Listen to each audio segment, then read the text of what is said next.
с първи петли. Някъде към 10 и нещо, и още не отворил гореливи очи. Звънвам на Боби и излизам от къщи. Сядаме в джаза, изтрепят сърцата, поръчвам кафете и проклинам съдбата. Какво му направихме на Господ с Боби, да на изток от рая нас ни зарови. А някой бачка от няколко часа направиха пари, какво от това? И богатите понякога плачат, а тук ще огрее дидери кучия, кучия.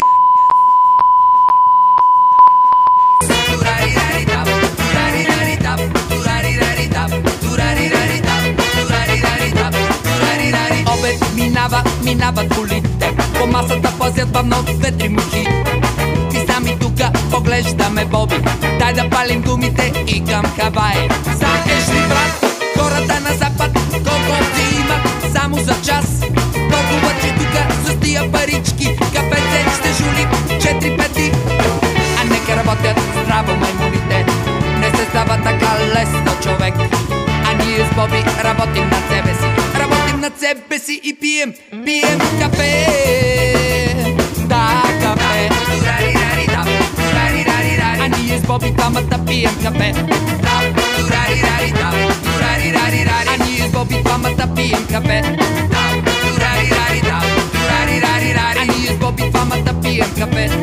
И други хора също пият кафе, кафе, кафе, кафе, кафе, кафе, кафе, кафе, кафе, кафе, кафе, кафе, кафе, кафе,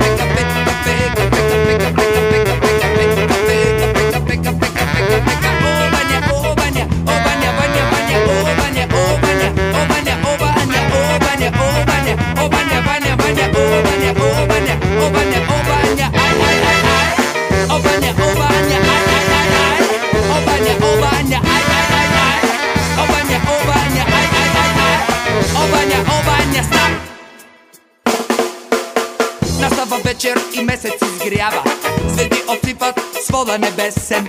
Гледаме с Боби за класът и горе, така е прекрасно и почти без пари. Българна си пее хайдушката песен, барбаката тропа с чаши за таз.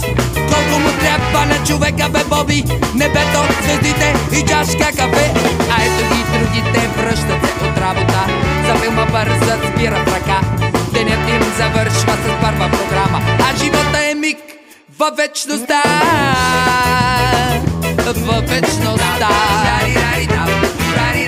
А ние с Боби двамата пием кафе. А ние с Боби двамата пием кафе.